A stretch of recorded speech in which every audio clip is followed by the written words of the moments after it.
BJP Lok Sabha में नेता प्रतिपक्ष राहुल गांधी के खिलाफ अब संसद ने प्रिविलेज मोशन नहीं लाएगी। हालांकि बीजेपी सांसद निशिकांत दुबे ने राहुल गांधी के खिलाफ सब्सटेंटिव मोशन मूव कर दिया है। इसके तहत राहुल गांधी की सदस्यता खत्म करने और भविष्य में राहुल गांधी के चुनाव लड़ने पर पाबंदी लगाने की मांग की गई है। निशिकांत दुबे ने राहुल गांधी पर प्रधानमंत्री पद की गरिमा को ठेस पहुंचाने और संवैधानिक संस्थाओं पर हमला करने का आरोप लगाया है। अमेरिका के साथ ट्रेड डील को लेकर राहुल गांधी ने मोदी सरकार पर बड़ा हमला बोला है। राहुल ने एक वीडियो संदेश जारी कर आरोप लगाया कि पीएम मोदी ट्रंप के सामने झुक गए और देश को अमेरिका के हाथों बेच दिया है। उन्होंने किसानों के हित को बेचकर अपनी दोस्ती निभाई है। राहुल गांधी ने कहा कि उनके खिलाफ मुकदमा दर्ज हो या फिर विशेष अधिकार हनन प्रस्ताव आए, वो किसानों के लिए लड़ते रहेंगे। टैरिफ में ढील के बाद अमेरिका से एक और फायदा मिल सकता है। कॉमर्स मिनिस्टर पीयूष गोयल की माने तो जल्द ही भारत के टेक्सटाइल सेक्टर पर यूएस 0% टैरिफ लगाने पर राजी हो सकता है। इसके लिए बांग्लादेश वाले पैटर्न को फॉलो करना होगा, मतलब कच्चा माल यूएस से खरीदा जाएगा और उसकी मैन्युफैक्चरिंग भारत में होगी। ऐसे होने पर हमें भी बांग्लादेश की तरह टेक्सटाइल पर 0% टैरिफ का फायदा मिलेगा। वित्त मंत्री निर्मला सीतारमण ने राज्यसभा में बजट पर चर्चा का जवाब दिया। इस दौरान उन्होंने कहा कि केंद्र का फंड फजूल खर्ची नहीं बल्कि जनता की मेहनत की कमाई है। बजट में विकसित भारत के संकल्प को देखा जा सकता है। उन्होंने कांग्रेस पर घड़ियाल या आंसू बहाने का आरोप लगाया और कहा कि हमारा देश किसी भी तरह का कर्ज या दबाव की स्थिति में नहीं है। आज मिडिल क्लास तेजी से आगे बढ़ रहा है और हमारी ग्रोथ दुनिया के लिए नजीर पेश कर रही है। पीएम मोदी आज नए पीएमओ सेवा तीर्थ कर्तव्य भवन 1 और कर्तव्य भवन 2 का उद्घाटन करेंगे। सेवा तीर्थ में पीएम ऑफिस, राष्ट्रीय सुरक्षा परिषद, सचिवालय और मंत्रिमंडल सचिवालय है, जबकि कर्तव्य पथ भवन 1 और कर्तव्य पथ भवन 2 में वित्त, रक्षा, स्वास्थ्य एवं परिवार कल्याण, शिक्षा जैसे कई प्रमुख मंत्रालय हैं। पीएम मोदी दोपहर लगभग 1:30 बजे सेवा तीर्थ भवन परिसर के नामकरण का अनावरण करेंगे। इसके बाद सेवा तीर्थ कर्तव्य भवन 1 और कर्तव्य भवन 2 का औपचारिक उद्घाटन होगा। प्रधानमंत्री शाम 6 बजे सेवा तीर्थ में एक जनसभा को भी संबोधित करेंगे। प्रधानमंत्री नरेंद्र मोदी ने केरल से जीतकर आए बीजेपी पार्षदों से अपनी दिल्ली स्थित आवास पर मुलाकात की। आपको यहां बता दें कि पिछले साल हुए निगम चुनावों में बीजेपी का अच्छा प्रदर्शन रहा था। तिरुवनंतपुरम सीट पर बीजेपी ने अपना मेयर भी बनाया था। इसी जीत को सेलिब्रेट करने के लिए बीजेपी पार्षद और मेयर दिल्ली आए हैं, जहां उन्होंने पीएम मोदी से कामकाज को लेकर गुरु मंत्र भी लिया। वंदे मातरम को अनिवार्य करने के सरकार के फैसले के खिलाफ all India Muslim personal law board ने मोर्चा खोल दिया है। एआईएमपीएलबी ने सरकार के नोटिफिकेशन को असंवैधानिक और इस्लाम के खिलाफ बताया। एआईएमपीएलबी का कहना है कि वंदे मातरम में देवी दुर्गा और दूसरे देवी देवताओं की पूजा का जिक्र है। मुसलमानों को सिर्फ अल्लाह की इबादत मंजूर है। मुस्लिम पर्सनल बोर्ड ने फैसला वापस नहीं लेने पर कोर्ट जाने की धमकी भी दी है।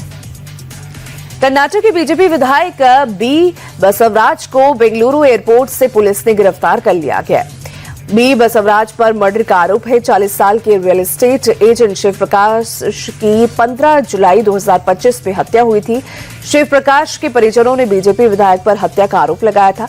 इस मामले में बी बसवराज की हाईकोर्ट और आज सुप्रीम कोर्ट से अग्रिम जमानत अर्जी खारिज हो गई, जिसके बाद बेंगलुरु एयरपोर्ट से उन्हें गिरफ्तार कर लिया गया।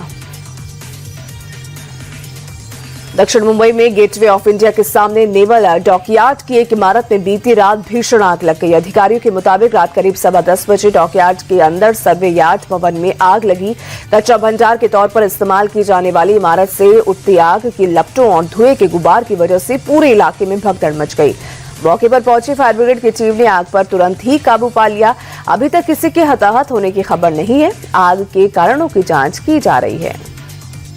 दिल्ली में रोहड़ी सेक्टर 32 के मेन होल में हादसे का सिलसिला जारी है। गुरुवार की रात अपनी पत्नी के साथ जा रहा एक शख्स मां शक्ति काली मंदिर के पास खुले मेन होल में गिर गया। महिला के शोर मचाने पर आसपास मौजूद लोग तुरंत शख्स को बचाने में जुट गए और उसे मेन होल से निकाल लिया गया। 2 दिन पहले इसी मेन होल में एक 30 साल के मजदूर की गिरने से मौत हो गई थी। इसके बावजूद भी प्रशासन ने मेन होल को बंद नहीं किया था। उत्तर प्रदेश के नोएडा में सड़क पर गड्ढे लोगों के लिए मुसीबत बनते जा रहे हैं। बीती रात सड़क के किनारे खड़ी एक कार लुढ़क कर पानी से भरे गड्ढे में गिर गई। कार ड्राइवर की काफी कोशिशों के बावजूद कार गड्ढे के बाहर नहीं निकली। मौके पर पहुंची पुलिस ने स्थानीय लोगों की मदद से कार को बाहर निकाला। स्थानीय लोगों के मुताबिक गड्ढे को ढकने के लिए कई बार शिकायत दर्ज भी कराई गई है, लेकिन कोई सुनवाई नहीं हुई है। कानपुर में कानपुर लखनऊ हाईवे पर बड़ा सड़क हादसा हुआ। तेज रफ्तार कार ने टेम्पो और पैदल चलने वाले लोगों को टक्कर मार दी। एक बच्चे के इलाज के दौरान मौत हो गई, जबकि 6 घायलों का अस्पताल में इलाज चल रहा है। पुलिस के मुताबिक कार 12वीं का एक छात्र चला रहा था और उसके साथ उसकी एक दोस्त भी कार में मौजूद थी। पुलिस ने कार को जब्त कर लिया है और आगे की कार्रवाई की जा रही है। उत्तर प्रदेश के बदायूं में 2 ट्रैक्टर के बीच आमने सामने की टक्कर में 3 लोगों की मौत हो गई, जबकि करीब 20 लोग घायल हो गए हैं। सभी घायलों को अस्पताल में भर्ती कराया गया है। एक ट्रैक्टर ट्रॉली में कई लोग शादी समारोह में जा रहे थे। अचानक सामने से आ रहे खाली ट्रैक्टर ने ट्रॉली में टक्कर मार दी। फिलहाल घायलों की हालत सामान्य बताई जा रही है। पंजाब के पठानकोट में तेज रफ्तार ट्रक ने 2 लोगों की जान ले ली। गलत साइड से आ रहे ट्रक ने एक ऑटो को जबरदस्त टक्कर मार दी, जिसमें 2 लोगों की मौके पर मौत हो गई, जबकि कई लोग घायल हो गए हैं, जिन्हें पुलिस और स्थानीय लोगों ने अस्पताल में भर्ती करवाया। पुलिस हादसे की जांच में जुटी है। स्थानीय लोगों ने हादसे के लिए प्रशासन को जिम्मेदार ठहराया है। पंजाब के होशियारपुर में बीती रात एक फैक्ट्री में भीषण आग लग गई। आग की ऊंची ऊंची लपटें देखकर पूरे इलाके में अफरा तफरी मच गई और देखते ही देखते आग ने पूरी फैक्ट्री को अपनी चपेट में ले लिया। मौके पर पहुंची फायर ब्रिगेड की टीम ने घंटों की मशक्कत के बाद आग पर काबू पा लिया। किसी के हताहत होने की खबर नहीं है। फिलहाल आग के कारणों की जांच की जा रही है। उत्तर प्रदेश के गाजियाबाद में बीजेपी के एक नेता के घर में भीषण आग लग गई। धमाके के साथ देखते ही देखते आग ने पूरे घर को अपनी चपेट में ले लिया। फायर ब्रिगेड की टीम ने बीजेपी नेता और परिवार को पड़ोसियों की मदद से बाहर निकाला। बीजेपी नेता ने आग लगने की घटना को साजिश करार देते हुए कहा कि आग शॉर्ट सर्किट से नहीं बल्कि किसी ने लगाई है। फिलहाल पुलिस सीसीटीवी की मदद से मामले की जांच में जुट गई है। मध्य प्रदेश के मुरैना में दिन दहाड़े चलने लगी गोलियां। दरअसल पुरानी रंजिश में एक ही गांव के 2 पक्षों के लोगों के बीच झगड़ा हो गया। एक पक्ष के लोगों ने दूसरे पक्ष पर दनादन गोलियां चलानी शुरू कर दी। 2 दर्जन लोगों ने हथियार के साथ दूसरे पक्ष के घर पर हमला कर दिया। फायरिंग के दौरान गोली लगने से 2 लोग घायल हो गए हैं। दोनों की हालत को देखते हुए उन्हें ग्वालियर भेजा गया। पीड़ित पक्ष ने आरोपियों से भरा थैला लेकर भागने का भी आरोप लगाया है। फिलहाल पुलिस फरार आरोपियों की तलाश कर रही है। इसी बीच आरोपियों के परिवार से एक शख्स के सिर में अज्ञात हमलावरों ने गोली मार दी है।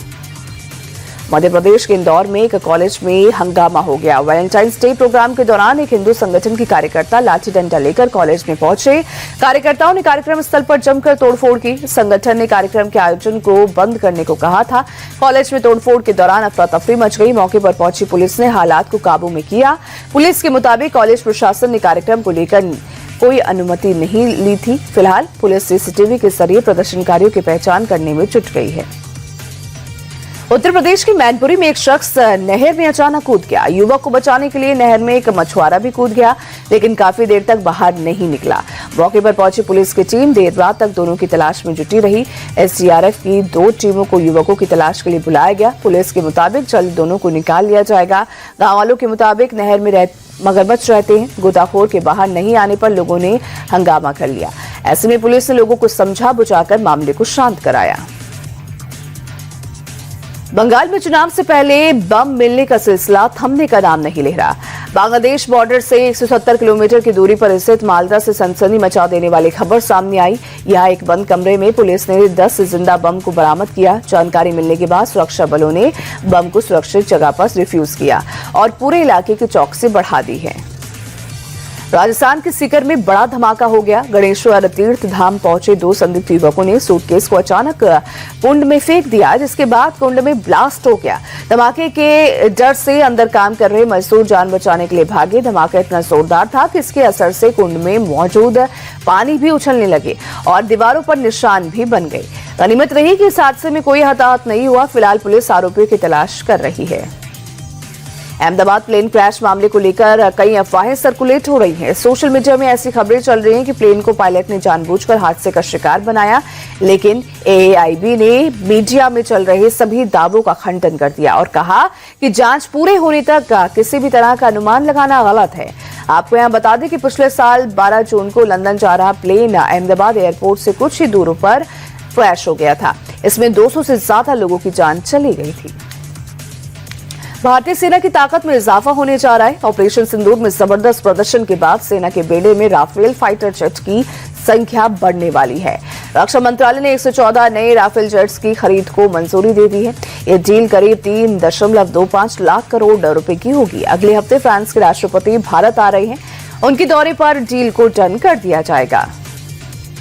मेडागास्कर में चक्रवाती तूफान गेजानी ने कहर मचा दिया है। अब तक 36 से ज्यादा लोगों की मौत हो चुकी है और 6 लोग लापता बताए जा रहे हैं, जबकि 370 से ज्यादा लोग घायल हो गए हैं। वहीं 18,000 से ज्यादा मकान तबाह हो चुके हैं। अधिकारियों के मुताबिक चक्रवाती तूफान की वजह से 2.5 लाख से ज्यादा लोग प्रभावित हुए हैं। गेजानी के लैंडफॉल के बाद टूमासीना शहर करीब 75% तबाह हो गया है। राष्ट्रपति ने राष्ट्रीय आपदा का ऐलान कर दिया है। संयुक्त राष्ट्र ने इमरजेंसी फंड से $3 मिलियन की मदद दी है। सीरिया से आतंकवादी संगठन ISIS से जुड़े कैदियों को इराक की राजधानी बगदाद की जेलों में ट्रांसफर किया जा रहा है। अमेरिकी सेना की निगरानी में ISIS के 5,000 से ज्यादा आतंकवादियों को बगदाद की जेलों में ट्रांसफर किया गया है। सीरिया की जेलों में बंद ये सभी आतंकवादी 60 अलग अलग देशों से हैं। सीरिया में जारी गृह युद्ध के दौरान इन कैदियों के भागने के खतरे को देखते हुए इन्हें बगदाद ट्रांसफर किया जा रहा है। अमेरिकी सेना के मुताबिक ISIS के तकरीबन 9,000 आतंकवादियों को ट्रांसफर किया जाना है। T20 वर्ल्ड कप में टीम इंडिया ने रनों के हिसाब से सबसे बड़ी जीत दर्ज की है। नामीबिया को 93 रनों से शिकस्त देकर टीम इंडिया ने पाकिस्तान को पॉइंट्स टेबल में नीचे धकेल दिया है। भारत ने पहले बल्लेबाजी करते हुए 209 रन बनाए, जिसे चेज करने उतरी नामीबिया की टीम 116 रन पर ही ढेर हो गई। हार्दिक और ईशान किशन की तूफानी अर्धशतकीय पारी के बाद गेंदबाजों ने भी कमाल का प्रदर्शन किया। वरुण चक्रवर्ती ने सिर्फ 7 रन देकर 3 विकेट झटके। अक्षर और हार्दिक ने 2-2 विकेट चटकाए। हार्दिक पांड्या को ऑलराउंडर प्रदर्शन के लिए प्लेयर ऑफ द मैच चुना गया। 15 फरवरी को अब भारत का मुकाबला पाकिस्तान से होगा। दोनों ही टीमों के लिए यह मुकाबला हाई प्रेशर वाला होगा। T20 विश्व कप में नामीबिया के खिलाफ ईशान किशन और हार्दिक पांड्या ने तूफानी अर्धशतक जड़े। ईशान किशन ने लगातार 4 गेंद पर 4 छक्के मारे। उन्होंने सिर्फ 20 गेंदों पर अपनी 50 पूरी की। ईशान किशन 24 गेंद पर 61 रनों की शानदार पारी खेलकर पवेलियन लौटे, लेकिन ईशान के आउट होते ही भारत की पारी में ब्रेक लगा और 20 रनों के अंतराल में भारत ने ईशान, सूर्य कुमार और तिलक वर्मा का विकेट गंवा दिया। लेकिन इसके बाद मैदान पर उतरे हार्दिक पांड्या। उन्होंने आक्रामक बल्लेबाजी की। उन्होंने मैच के आखिरी 10 ओवरों में मोर्चा संभाला। हार्दिक ने 4 चौके और 4 छक्कों की मदद से 28 गेंदों पर 52 रनों की दमदार पारी खेली। नामीबिया के खिलाफ शानदार क्रिकेट खेलकर टीम इंडिया ने रिकॉर्ड्स की छड़ी लगा दी है। भारत ने T20 वर्ल्ड कप में लगातार 10वीं जीत दर्ज कर ली है और इतिहास रच दिया है। टीम इंडिया T20 विश्व कप में लगातार 10 मैचों में जीत दर्ज करने वाली पहली टीम बन गई है। इतना ही नहीं, भारत ने सिर्फ 6.5 ओवर में 100 रन पूरे किए, जो T20 विश्व कप में बनाए गए सबसे तेज 100 रन हैं। भारत ने T20 क्रिकेट में रिकॉर्ड 47वीं बार 200 का आंकड़ा छुआ है। T20 वर्ल्ड कप में आज 3 मुकाबले खेले जाएंगे। पहला मैच ऑस्ट्रेलिया और जिम्बाब्वे के बीच कोलंबो में खेला जाएगा। दोनों टीमों के बीच मैच सुबह 11 बजे से शुरू होगा। दूसरे मुकाबले में कनाडा और UAE की दोनों टीमें आमने सामने होंगी। दिल्ली के अरुण जेटली स्टेडियम में मैच दोपहर 3 बजे से शुरू होगा। आज का तीसरा और आखिरी मुकाबला नीदरलैंड्स और USA के बीच चेन्नई में खेला जाएगा। मैच शाम 7 बजे शुरू होगा।